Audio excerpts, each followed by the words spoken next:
আসসালামু আলাইকুম। সবাই কেমন আছেন? তো আশা করি সকলেই অনেক ভালো আছেন। তো নতুন আরেকটি ব্লগ ভিডিও নিয়ে আপনাদের সামনে হাজির হয়ে গেলাম আয়েশাস টাইনি ওয়ার্ল্ড থেকে।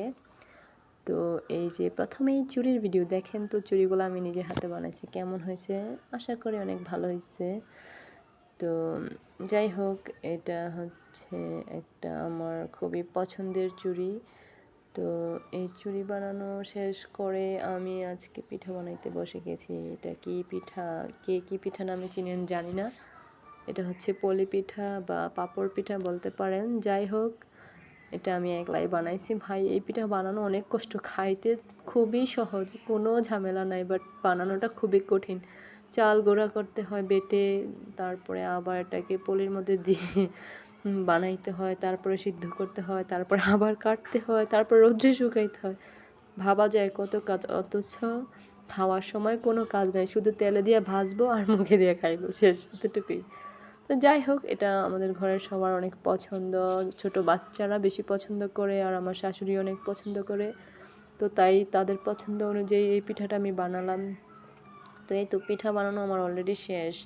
তো পিঠা বানানোর পর এটাকে রোদ্রে শুকাইতে দিয়েছি, যেন মানে ময়লা আবর্জনা না পড়ে বা পশু পাখি কেউ মুখ দিতে না পারে পিঠার মধ্যে। অনেক আছে না, মুরগি আছে বা কাক আছে, পাখিরা আইসা মুখে নিয়ে চলে যায়। তো তার জন্য সেফটির জন্য আমি একটা মশারি টানায় দিয়েছি উপরে, মানে ছোটো বাচ্চাদের মশারিগুলো হয় না, ওই মশারি দিয়ে দিয়েছি। তো পিঠা বানানো শেষ করে অল্প স্বল্প রান্নার জন্য লেগে পড়লাম। এখানে আমি কি রান্না করেছি, এখানে রান্না করেছি লইট্টা শুটকি, পেঁয়াজ দিয়ে একটু ভুনা করতেছিলাম।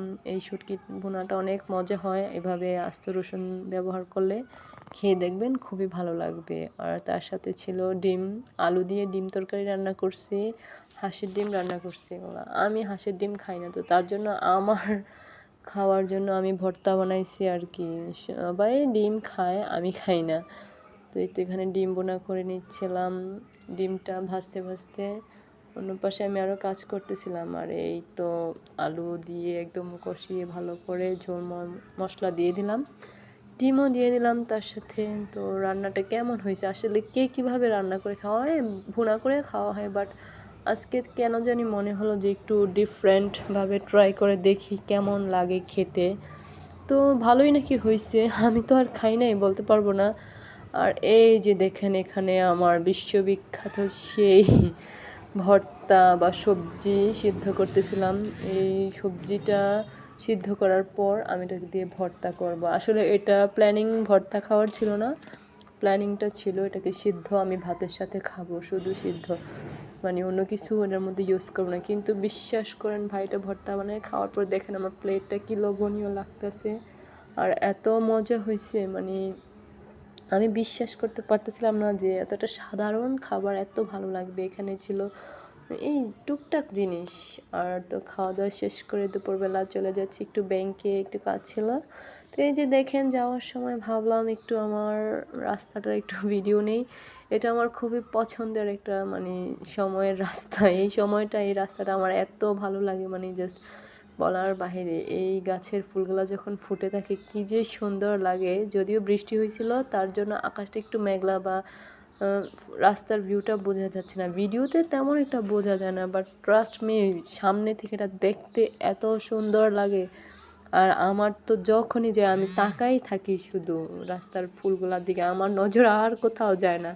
তো ভাবলাম এটা আপনাদের সাথে একটু শেয়ার করি, আপনারাও হয়তো অনেকে পছন্দ করেন। তো যাই হোক, ব্যাংকের কাজ শেষ করে আমি আবার বাসায় ফিরেছি। মানে আজকে শুধু পিঠাই বানাইছি, পিঠা বানাইতে বানাইতে আমার দিন শেষ হয়েছে।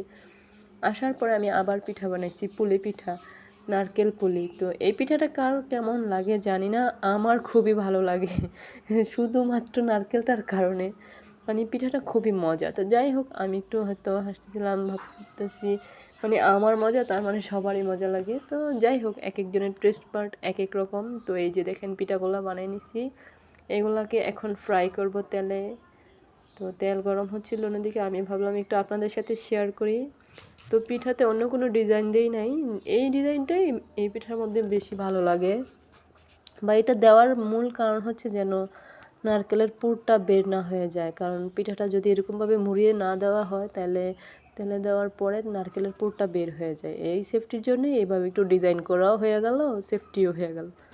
তো যাই হোক, পিঠাগুলা তেলে ভেজে নিচ্ছি ভালো করে। তো আপনারা সবাই আশা করছি ভিডিওটা সম্পূর্ণ দেখবেন এবং কি আমার চ্যানেলটাকে সাবস্ক্রাইব করবেন, ভিডিওগুলো লাইক করবেন, শেয়ার করবেন এবং বেশি বেশি কমেন্ট করবেন।